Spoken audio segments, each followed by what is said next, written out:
Bienvenue dans un nouvel épisode captivant des podcasts du mystère. Aujourd'hui, nous explorons l'incident de Roswell de 1947. Une affaire emblématique qui continue de susciter débats, théories et fascination dans le monde entier. Cet événement est souvent considéré comme le point de départ de l'ufologie moderne, marquant la première fois où l'idée d'une soucoupe volante crachée et récupérée par les autorités militaires est entrée dans l'imaginaire collectif. En juillet 1947, près de Roswell, au Nouveau-Mexique, des débris ont été découverts sur un ranch. Le gérant du ranch, Mac Brazel, a trouvé une vaste zone couverte de débris inhabituels, incluant des morceaux de métal légers et des tiges renforcées d'une matière étrange. Intrigué et perplexe, Brazel a contacté les autorités locales qui ont à leur tour informé la base militaire la plus proche, la Roswell Army Airfield. L'armée de l'air a rapidement envoyé une équipe pour récupérer les débris et a initialement publié un communiqué de presse déclarant qu'une soucoupe volante avait été récupérée. Cependant, cette affirmation a été rapidement rétractée et l'explication officielle est devenue celle d'un ballon météorologique expérimental faisant partie du projet Mogul, un programme classifié de surveillance atmosphérique. Malgré l'explication officielle, de nombreux témoins et ufologues ont spéculé que les débris trouvés étaient d'origine extraterrestre, suggérant qu'un vaisseau spatial s'était écrasé et que les corps de ses occupants avaient été récupérés par les militaires. Cette théorie a été alimentée par des témoignages de personnes affirmant avoir vu des matériaux aux propriétés étranges, ainsi que des récits de corps extraterrestres transportés secrètement. Voici le témoignage de Mac Brazel. J'ai découvert un grand champ de débris sur mon ranch dans la matinée du 14 juillet 1947. Les matériaux éparpillés sur le terrain étaient inhabituels, contrairement à tout ce que j'avais vu auparavant. Il y avait des pièces brillantes de ce qui semblait être du métal et du papier d'aluminium, des bâtons renforcés avec des sortes de hiéroglyphes et des morceaux de matière plastique dure et légère. Je n'ai vu aucun signe de moteur, d'hélice ou de tout ce qui indiquerait un avion conventionnel.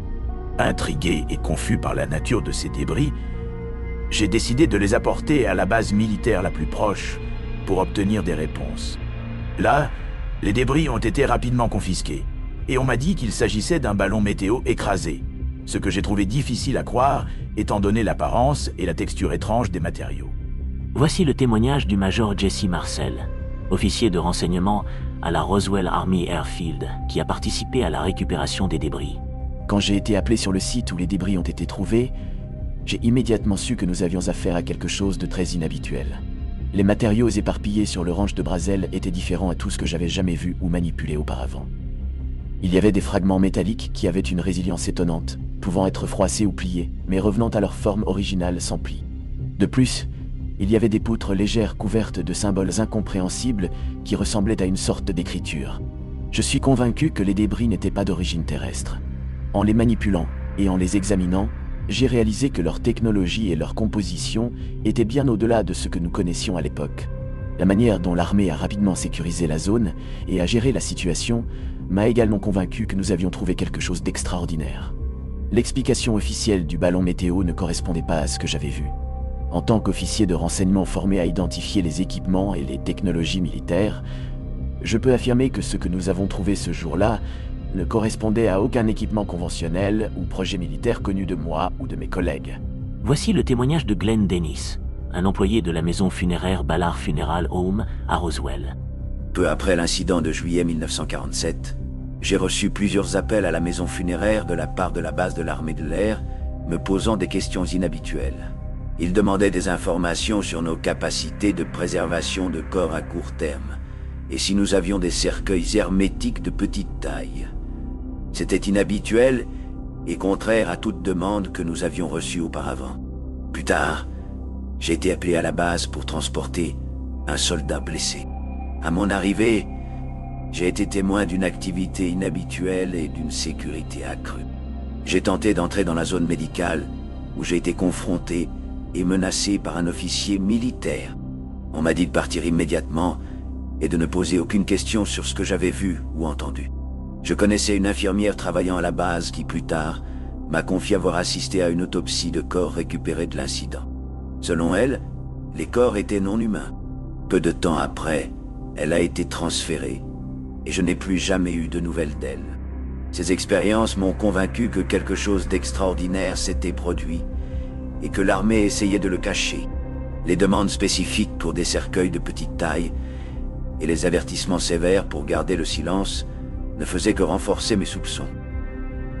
Au fil des décennies, l'incident de Roswell est devenu un sujet de fascination mondiale, donnant lieu à d'innombrables livres, documentaires et films. Les tentatives pour obtenir des informations supplémentaires via des requêtes en vertu du Freedom of Information Act ont révélé quelques détails sur les projets classifiés, mais n'ont pas apporté de preuves définitives soutenant la théorie d'un crash extraterrestre. L'incident de Roswell reste l'un des mystères les plus durables et les plus célèbres de l'ufologie. Il symbolise la quête permanente de vérité sur les phénomènes non identifiés et la possibilité d'une vie intelligente ailleurs dans l'univers. Merci d'avoir écouté notre exploration de l'incident de Roswell. Gardez l'esprit ouvert et continuez à vous questionner. À la prochaine pour une nouvelle plongée dans l'étrange et le mystère. N'oubliez pas de liker et de vous inscrire pour suivre d'autres podcasts fascinants.